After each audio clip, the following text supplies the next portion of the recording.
My name's Labinder Sekhon and I'm one of the EEL area leaders, and this year I've been working in Pikeman nursery. And why did you start the group for parents? I started the group first of all just because I wanted to get the EEL parents more involved in the nursery and just explain to them the things I was doing.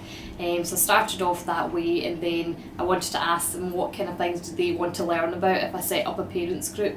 And this group wanted more support on how to actually help the children when they get to primary one, and an explanation of what Curriculum for Excellence really was and what they can do at home to support the child. I was talking about this year in Glasgow there's been a big push in phonological awareness, and a lot of the parents don't actually understand what that is, so I started off about explaining what phonological awareness is. It's the basis of before you get to teach formal phonics. So we did a few lessons about phonological awareness, and then I moved it on to when they get to school how to teach phonics and then reading. I think it's had a great impact just speaking to the parents. They're just saying that they've forgotten themselves actually how did they learn to read, and a lot of them are saying it's very different. The Scottish curriculum from the countries they came from is a lot of focus on active learning and making learning fun for the children, and I think they've just realised what different things, simple things they can do in the house to help their children focus in nursery and in primary school.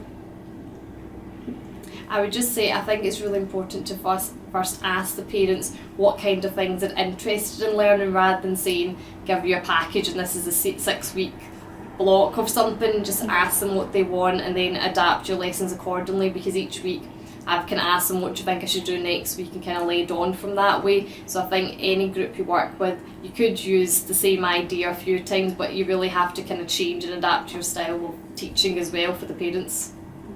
And have the parents become more involved in the nursery?